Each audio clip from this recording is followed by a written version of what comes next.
Salut, esprit curieux, et bienvenue dans ce voyage intellectuel. Vous vivez votre vie en supposant que le monde qui vous entoure est réel, que la chaise sur laquelle vous êtes assis est solide, que vos souvenirs vous appartiennent, que le sol ne va pas disparaître. Mais vous êtes-vous déjà arrêté pour vous demander comment le savez-vous avec une certitude absolue, indubitable? Et si tout n'était qu'une illusion sophistiquée, ce n'est pas une question de science-fiction. C'est la question qui a tourmenté un homme au XVIIe siècle. Un homme qui a osé démanteler tout l'édifice du savoir humain pour trouver une fondation inébranlable. Son nom était René Descartes. Et sa quête a changé le monde pour toujours, inaugurant ce que nous appelons la philosophie moderne. Aujourd'hui, nous n'allons pas faire une ennuyeuse leçon d'histoire. Nous allons réaliser son expérience de pensée. Nous allons marcher avec lui vers l'abîme du doute absolu pour trouver la seule vérité que même le plus puissant des trompeurs ne pourrait nous arracher. Êtes-vous prêt à douter de tout ce que vous connaissez? Suivez-moi. Le voyage en vaut la peine. Avant de commencer, une brève remarque. Pour donner vie à cette narration, j'ai utilisé des outils d'intelligence artificielle pour générer les images que vous voyez. Considérez-les comme une toile, une façon d'illustrer les idées et l'ambiance de ce que nous racontons. Elles ne seront pas toujours une représentation littérale, mais un accompagnement visuel pour que vous puissiez laisser libre cours à votre imagination avec moi. J'espère sincèrement que vous apprécierez. Pour comprendre Descartes, il faut comprendre son époque. Il est né en fin 96 dans un monde en crise. L'autorité solide de la philosophie scolastique médiévale, basée sur Aristote et l'Église, s'effondrait. Les vieilles réponses ne suffisaient plus. Le monde se sentait incertain, fracturé par les guerres de religion et secoué par de nouvelles découvertes. Pensons-y. Copernic avait déjà affirmé que la Terre n'était pas le centre de l'univers. Galilée, contemporain de Descartes, le confirmait avec son télescope, affrontant la colère de l'Inquisition. La science telle que nous la connaissons était en train de naître. Mais elle avait besoin d'un fondement philosophique solide. Elle avait besoin d'une méthode. Descartes a reçu la meilleure éducation possible au collège jésuite de La Flèche. Il a étudié la logique, la philosophie, les mathématiques et les classiques. Mais en sortant diplômé, il a ressenti une profonde déception. Il s'est rendu compte qu'en dehors des mathématiques, il n'avait rien appris de véritablement certain. Rien dont on ne pût douter. Tout n'était qu'une mer d'opinions contradictoires. Alors il a fait quelque chose de radical. Il a quitté les livres et s'est enrôlé comme soldat, voyageant à travers l'Europe. Il a décidé qu'il apprendrait du grand livre du monde. Mais même là, il a trouvé la même incertitude. Différentes cultures avaient différentes vérités. Ce qui était vertueux à un endroit était vil ailleurs. Cette incohérence le frustrait profondément. La légende raconte qu'à l'hiver 1619, alors qu'il était en Allemagne, Descartes a eu une série de rêves qui ont changé sa vie. Il s'est réfugié dans une pièce chauffée par un poêle et lors d'une nuit de méditation intense, il a conçu l'idée d'une nouvelle méthode pour unifier toute la connaissance humaine basée sur la certitude des mathématiques. Il s'est interrogé, pourquoi les mathématiques sont-elles si claires et certaines alors que la philosophie est un chaos de débats interminables? La réponse était la méthode. Les mathématiques commencent par des axiomes simples et indubitables, comme une ligne est la distance la plus courte entre deux points, et construisent des arguments complexes pas à pas de manière logique. Descartes s'est proposé de trouver l'axiome de la philosophie. Il voulait trouver un point de départ aussi indubitable qu'un axiome mathématique sur lequel il pourrait construire, avec la même certitude logique, un système complet de connaissances. Mais pour trouver cette fondation, il devait d'abord démolir l'ancien édifice. C'est ici que commence la véritable aventure. Descartes n'est pas devenu un sceptique. Le scepticisme, c'est douter pour douter. Lui a utilisé le doute comme un outil, comme un acide pour dissoudre tout ce qui est faux et ne laisser que le métal pur de la vérité. C'est ce que nous appelons la doute méthodique, et elle comporte plusieurs niveaux. Pour articuler ce projet, Descartes a écrit plusieurs œuvres, mais les plus célèbres pour cette méthode sont le discours de la méthode et les méditations métaphysiques. Dans celle-ci, il nous invite à suivre son cheminement de pensée, pas à pas, comme un guide lors d'une expédition dangereuse. Avant de douter, il établit sa méthode. Dans le discours de la méthode, il nous donne 4 règles célèbres. Elles sont trompeusement simples. La première est la plus importante. Ne jamais accepter quoi que ce soit comme vrai si cela ne se présente pas à moi de manière si claire et distincte qu'il n'y ait aucune occasion d'en douter. La deuxième règle est l'analyse. Diviser chaque problème complexe en autant de petites parties que possible. C'est comme démonter une horloge pour comprendre son fonctionnement. Vous ne pouvez pas comprendre le tout si vous ne comprenez pas les parties. La troisième règle est la synthèse. Une fois que vous comprenez les parties simples, vous devez reconstruire l'argument en allant du plus simple et facile à connaître au plus complexe. C'est construire l'escalier logique, échelon par échelon, en vous assurant que chaque étape est solidement appuyée sur la précédente. Et la quatrième règle est l'énumération. Revoir tout l'argument autant de fois que nécessaire pour être sûr de n'avoir rien omis. C'est la vérification double, triple et quadruple. c'est la garantie de qualité intellectuelle. Avec ses outils en main, Descartes est prêt à commencer la démolition. Ici commence la première méditation. Descartes s'assied, peut-être près de son fameux poêle, et décide d'appliquer la première règle. De quelle chose puis-je douter? Commençons par le plus évident, mes sens. Je me fie à mes yeux, mes oreilles, mon toucher. Mais sont-ils fiables? Immédiatement, la réponse est non. Les sens nous trompent. Un bâton à moitié plongé dans l'eau semble brisé. Un objet au loin semble plus petit qu'il ne l'est. Si mes sens m'ont trompé, ne serait-ce qu'une seule fois, comment puis-je leur faire entièrement confiance? Et ils ne sont pas une fondation indubitable. Mais vous pourriez dire, d'accord, ils me trompent à distance, mais ils ne me trompent pas en ce moment. Je sais que je suis assis ici, que je porte ces vêtements, que ce sont mes mains. Douter de cela semblerait une folie. Descartes est d'accord, ce serait le fait d'un fou. Mais alors, il introduit le deuxième niveau du doute. L'argument du rêve. Combien de fois, dit Descartes, ai-je rêvé que j'étais ici même, assis près du feu, alors qu'en réalité j'étais nu dans mon lit? Les rêves peuvent être incroyablement vifs. Je peux sentir, entendre et voir dans un rêve avec la même intensité que dans la veille. Si j'ai eu des rêves si réels, comment puis-je être absolument certain que je ne suis pas en train de rêver en ce moment même? Quelle preuve indubitable ai-je que cette expérience, cette vidéo, votre écoute, ne fait pas partie d'un rêve incroyablement long et cohérent? La réponse est aucune. C'est un coup dur. Avec l'argument du rêve, Descartes a remis en question tout le monde physique. Mon corps, mes mains, le ciel, la terre, tout pourrait être une invention de mon esprit endormi. Il vient d'effacer la physique, la biologie et l'astronomie de la carte de la certitude. Mais Descartes s'arrête un instant. Attendez, dit-il, même si je rêve, les choses dont je rêve sont faites de parties plus simples. Les peintres qui inventent des créatures fantastiques les composent de parties réelles, des yeux, des ailes, des corps. Et ce qui est plus, les vérités qui régissent ces formes semblent sûres.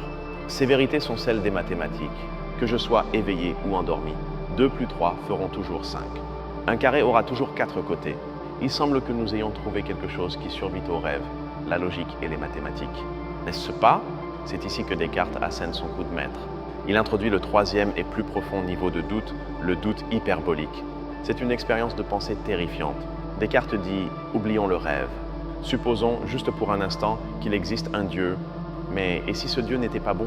Et si, au lieu d'un Dieu bienveillant, il existait un génie malicieux, un malin génie, un être tout-puissant et maléfique qui aurait mis toute son énergie à me tromper? Et si ce démon me faisait croire que 2 plus 3 font 5 alors qu'en réalité ils font 6? C'est le doute le plus extrême. Ce génie malicieux pourrait manipuler mon esprit à son niveau le plus fondamental. Il pourrait me faire me tromper chaque fois que je pense. Sous cette hypothèse, je ne peux même plus me fier aux mathématiques. Je ne peux plus me fier à la logique. Il ne me reste plus rien. Descartes s'est acculé. Il s'est plongé dans un abîme de scepticisme total. Il n'y a plus de monde physique, plus de corps, plus de mathématiques. Il n'y a que la possibilité d'une tromperie massive et universelle. C'est le point le plus bas des méditations. C'est le vide. Et puis, juste au fond de l'abîme, quand tout semble perdu, Descartes voit une lumière. C'est la révélation qui définit la philosophie moderne. Il la trouve dans l'acte même de douter. Pensez-y, le génie malicieux peut me tromper. Il peut me faire croire que j'ai un corps alors que je n'en ai pas. Il peut me faire croire que le ciel est bleu. Il peut me faire croire que 2 plus 3 font 5. Mais pour me tromper, pour que je sois trompé, je dois exister. Un être qui n'existe pas ne peut être trompé. Je peux douter de tout, sauf d'une chose. Je ne peux pas douter que je doute. Et si je doute, je pense. Et si je pense, moi le penseur, je dois exister. Dubito ergo cogito. Cogito ergo sum. Je doute, donc je pense donc je suis. C'est le point d'Archimède. C'est la première vérité. La certitude est indubitable. Ce n'est pas un argument logique, au sens d'un syllogisme. C'est une intuition immédiate. Dans l'acte même d'essayer de penser « je n'existe pas », je réalise que je dois exister pour le penser. C'est une vérité auto-vérifiable. Remarquez comme c'est incroyable. Descartes n'a pas prouvé ce qu'il est. Il n'a pas prouvé qu'il a un corps, ni des mains, ni un cerveau. Il a seulement prouvé qu'il est. Il a trouvé le moi avant le monde. C'est le fameux tournant subjectif de la philosophie moderne. Le point de départ n'est plus le monde, c'est le moi pensant. Immédiatement, il se demande « d'accord, j'existe, mais qu'est-ce que je suis ?» Et sa réponse est brillante. Je ne peux pas être mon corps, parce que j'en doute. Je ne peux pas être mes sens. Qu'est-ce que la seule chose dont je ne peux douter? Ma pensée. Par conséquent, je suis une chose qui pense. Une res cogitans. Je suis une chose qui doute, qui entend, qui affirme, qui nie, qui veut, qui ne veut pas, et qui aussi imagine et sent. Même si ce que j'imagine une licorne ou ce que je sens La chaleur ne correspond à rien de réel en dehors de moi. L'acte d'imaginer et de sentir est réel. C'est un mode de pensée. Et cela prouve que j'existe. Bien. Nous avons le cogito. Descartes est en sécurité sur son petit radeau de certitude. Mais c'est un endroit solitaire. Il est piégé dans son propre esprit. C'est ce qu'on appelle le solipsisme. Comment peut-il sortir de son esprit et prouver que le monde extérieur et d'autres esprits existent? C'est ici que l'argument de Descartes devient pour beaucoup plus controversé. Pour construire un pont de retour vers le monde, Descartes doit désamorcer l'hypothèse du génie malicieux. Il doit prouver que la tromperie n'est pas la règle. Et pour ce faire, il va prouver qu'il existe un Dieu bon. Cela peut sembler étrange. Ne vient-il pas de douter de tout? Oui, mais il a maintenant une fondation, le cogito, et une règle, les idées claires et distinctes. Alors Descartes regarde à l'intérieur de son propre esprit, sa res cogitans, et fait un inventaire des idées qu'il a. Il trouve des idées qui semblent venir de l'extérieur, le soleil, des idées qu'il invente lui-même, un hippogriffe. Et puis il trouve une idée très étrange, l'idée de perfection, l'idée d'un être infini, éternel, omniscient, tout-puissant. En résumé, l'idée de Dieu. Descartes se demande, d'où ai-je tiré cette idée? Et ici, il utilise un principe qui lui semble évident. Il doit y avoir au moins autant de réalité dans la cause que dans l'effet. C'est-à-dire qu'une idée ne peut être plus grande ou parfaite que son origine. Je suis une substance finie, imparfaite, qui doute. Comment pourrais-je, un être imparfait, inventer l'idée de perfection absolue? Je ne peux pas. Je ne peux pas tirer plus de moi. L'idée d'un être infini ne peut pas venir d'un être fini. Par conséquent, conclut Descartes, l'idée d'un Dieu parfait et infini doit avoir été mise en moi par un être qui est réellement parfait et infini. C'est comme la marque de l'artisan sur sa création. Ma possession de l'idée de Dieu est la preuve que Dieu existe. C'est le premier argument de Descartes pour l'existence de Dieu. C'est un argument causal, mais il ne s'arrête pas là. Il offre également une version de l'argument ontologique, popularisé par saint Anselme, mais avec une tournure cartésienne. C'est un argument fascinant. Il dit « J'ai l'idée de Dieu comme un être suprêmement parfait. Je l'analyse. De même que je ne peux penser à un triangle dont les angles ne totalisent pas 180 degrés ou à une montagne sans vallée, je ne peux penser à un être suprêmement parfait auquel il manquerait la qualité de l'existence. Si un être parfait n'existait que dans mon esprit, il serait imparfait. Il lui manquerait la perfection d'exister dans la réalité. Par conséquent, l'existence fait partie de l'essence de la perfection. Penser à un Dieu parfait, c'est penser à un Dieu qui nécessairement existe. Son essence implique son existence. Beaucoup de gens ont critiqué ces arguments. Kant, plus tard, dirait que l'existence n'est pas un prédicat ou une qualité que quelque chose possède. Mais pour Descartes, ces arguments sont aussi clairs et distincts qu'une preuve mathématique. Pour lui, il a prouvé que Dieu existe. Et voici le tournant. Si Dieu existe, et Dieu est, par définition, parfait. Et une partie de la perfection est d'être bon, véridique et de ne pas être un trompeur. Alors, le génie malicieux ne peut pas exister. L'hypothèse du doute hyperbolique est désamorcée. Dieu est le garant de la vérité. Si Dieu est bon, il ne m'aurait pas créé de telle manière que mes facultés, ma raison, mes sens, me trompent systématiquement lorsque je les utilise correctement. Si j'utilise ma méthode, les 4 règles, si je n'accepte que ce qui est clair et distinct, je peux me fier à ma raison.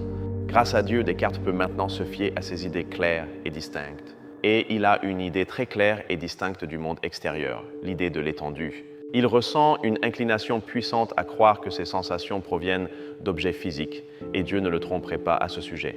Ainsi, Descartes récupère le monde. Le monde physique existe, mais remarquez comment il existe. Ce n'est pas le monde riche, rempli de couleurs et de sons que nous percevons. Ce sont des qualités secondaires, subjectives. Ce qui est clair et distinct, c'est que le monde est res extensa. C'est de la matière en mouvement, de l'étendue géométrique. Le monde est une grande machine. Il fonctionne selon des lois mathématiques. C'est la vision du monde qui a rendu possible la science de Newton. Descartes a séparé le monde en 2 substances fondamentalement différentes. Et ceci, mes amis, est le fameux dualisme cartésien. D'un côté, nous avons la res cogitans. L'esprit, c'est de la pensée pure. Elle n'a pas d'étendue, elle n'est pas dans l'espace. Elle est indivisible. C'est le moi, l'âme, la conscience. C'est le royaume de la liberté. De l'autre côté, nous avons la res extensa, la matière. C'est de l'étendue pure dans l'espace, longueur, largeur, hauteur. Elle ne pense pas. Elle est divisible. C'est le royaume du déterminisme et des lois de la physique. Cela inclut les roches, les arbres et aussi le corps humain. Dans la vision de Descartes, vous n'êtes pas votre corps. Vous êtes une res cogitans, une âme pensante qui habite un corps, qui est une res extensa, une machine biologique complexe. Vous êtes un fantôme dans la machine, comme l'a dit un critique postérieur, Gilbert Ryle. Cela a eu des conséquences énormes. En séparant l'esprit de la matière, Descartes a libéré la science. Il a dit aux scientifiques, ne vous souciez pas de l'âme ou de Dieu. Le monde matériel est à vous. C'est une machine. Allez, mesurez-le, pesez-le, découvrez-le.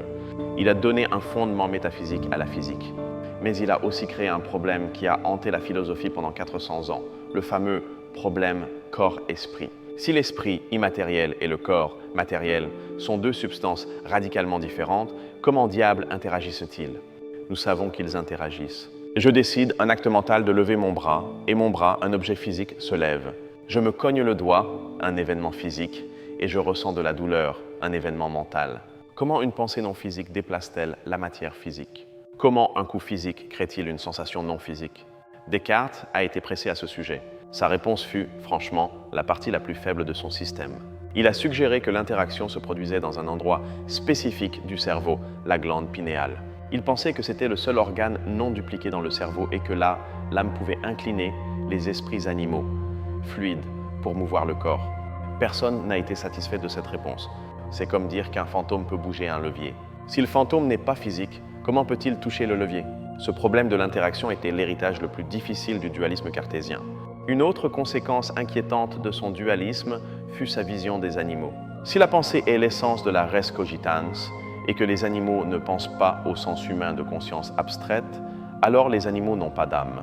Ils sont purement res extensa. Pour Descartes, les animaux étaient des automates complexes, des machines de chair. Quand un chien gémissait, ce n'était pas une expression de douleur, une expérience mentale, c'était juste le grincement de la machinerie, comme le son d'un mécanisme d'horlogerie. Cette idée a justifié pour beaucoup à son époque la vivisection sans anesthésie. Maintenant, parlons de son éthique. Descartes n'a pas écrit autant sur l'éthique que Spinoza ou Kant. Il est mort relativement jeune, à 53 ans, mais il a proposé une morale provisoire dans son discours de la méthode, tandis qu'il construisait son système. Cette morale était pragmatique. Premièrement, obéir aux lois et coutumes de son pays et de sa religion.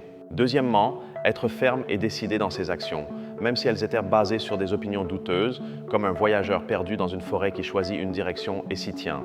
Et troisièmement, essayer de se conquérir soi-même plutôt que la fortune. Changer ses désirs plutôt que l'ordre du monde. C'est une influence claire du stoïcisme. Le seul véritable contrôle que nous ayons est sur nos propres pensées. L'éthique finale de Descartes, qu'il a développée plus tard, était basée sur la connaissance. La vertu dépend d'un jugement correct. Si nous utilisons notre raison, garantie par Dieu pour voir la vérité, nous choisirons naturellement le bien. L'erreur et le péché proviennent de la volonté qui s'extralimite, affirmant des choses que la raison ne voit pas de manière claire et distincte. Descartes était mort en Suède en 1650. Il avait été invité par la reine Christine pour être son tuteur de philosophie. La légende raconte que les leçons avaient eu lieu à 5 heures du matin dans le froid et l'obscurité de l'hiver suédois, et que cet horaire, si différent de son habitude de méditer au lit jusqu'à tard, lui a provoqué la pneumonie qui l'a tué. Alors, quel est l'héritage final de Descartes? Il est immense. C'est le père incontesté du rationalisme. La croyance selon laquelle la raison, et non la tradition, ni la foi, ni l'expérience sensorielle, est la source première et la preuve de la connaissance. Le rationalisme cartésien, Descartes, Spinoza, Leibniz, entrerait dans un débat séculaire avec l'empirisme britannique, Locke, Berkeley, Hume, qui soutiendrait que toute connaissance commence par l'expérience sensorielle. L'esprit est une tabula rasa. Le cogito ergo sum a changé la donne. Il a placé le sujet, le moi, au centre de la philosophie. Avant Descartes, la question était « qu'est-ce que le monde ?»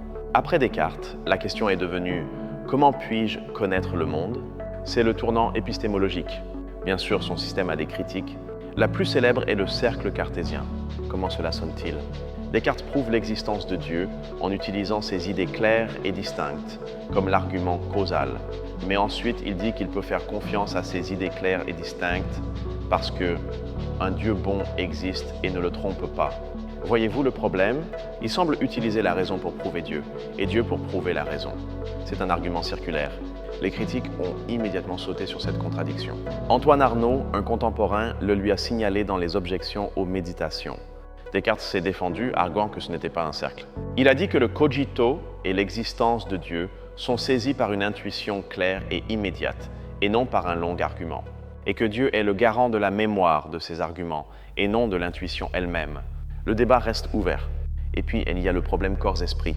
Le dualisme, bien qu'intuitivement attrayant pour beaucoup, Je sens que je suis plus que mon corps à créer un abîme philosophique. Une grande partie de la philosophie ultérieure, comme celle de Spinoza, a été une tentative de résoudre le dualisme de Descartes. Aujourd'hui, en neurosciences et en philosophie de l'esprit, le dualisme cartésien est généralement rejeté. La vision dominante est le matérialisme ou physicalisme. L'esprit est ce que le cerveau fait. Les pensées sont des schémas d'activation neuronale. Il n'y a pas de fantôme immatériel. Cependant, le problème n'est pas résolu. Le problème difficile de la conscience, comme l'appelle David Chalmers. Pourquoi le traitement de l'information dans mon cerveau, un événement physique, ressent-il quelque chose d'une certaine manière? Pourquoi l'activation neuronale pour le rouge est-elle ressentie comme du rouge? Le dualisme de Descartes, du moins, a pris au sérieux la nature irréductible de l'expérience subjective. L'héritage de Descartes n'est pas son système. Son système, avec la glande pinéale et les animaux-machines, s'est effondré. L'héritage de Descartes est sa méthode. C'est le courage de son point de départ. C'est l'esprit du doute radical. Descartes nous a appris à ne rien accepter par autorité, ni de la tradition, ni de l'Église, ni même de nos propres sens. Il nous a appris à tout démolir et à repartir de zéro, à construire notre connaissance sur la seule chose que nous pouvons savoir avec certitude, nous-mêmes. Nous vivons à une époque de désinformation, de fake news, de réalité alternative. Le monde à nouveau se sent incertain. Le doute méthodique de Descartes est plus pertinent que jamais. Non pas comme une fin, mais comme un outil. Un outil pour nettoyer les mauvaises herbes de la fausseté et chercher ce qui est clair, distinct et vrai. Il nous a donné le moi, pensant comme le centre de notre univers. Avec ce grand pouvoir est venue la grande responsabilité. La responsabilité d'utiliser notre raison avec clarté, rigueur et honnêteté. D'être les architectes de notre propre compréhension. Le voyage de Descartes, du doute total dans une pièce chauffée par un poêle à la certitude du cogito et à la reconstruction du monde, est l'histoire de la naissance de l'esprit moderne. C'est l'histoire de la façon dont nous avons appris à dire « je pense ». J'espère que ce voyage à travers l'esprit de René Descartes vous a semblé aussi fascinant qu'à moi. C'est un pilier sur lequel repose toute la pensée occidentale ultérieure. Le comprendre, c'est, à bien des égards, nous comprendre nous-mêmes. Merci vraiment de m'avoir accompagné dans cette analyse approfondie. Je sais que ce furent beaucoup d'idées, mais la philosophie de Descartes est un édifice dense. Merci pour votre temps et votre curiosité intellectuelle. Ce fut un honneur d'explorer cela avec vous. Si vous appréciez ce type de déconstruction philosophique, qui se veut rigoureuse mais accessible, je vous invite à vous abonner à la chaîne. C'est la meilleure façon de garantir que nous puissions continuer à avoir ces conversations et à explorer ensemble les plus grandes idées de l'humanité. Et maintenant, la question est pour vous. Quelle idée de Descartes vous a le plus marqué? Pensez-vous que sa preuve du cogito fonctionne? Ou êtes-vous plutôt du côté des critiques du problème corps-esprit? Laissez vos réflexions dans la section des commentaires. J'adore lire votre perspective.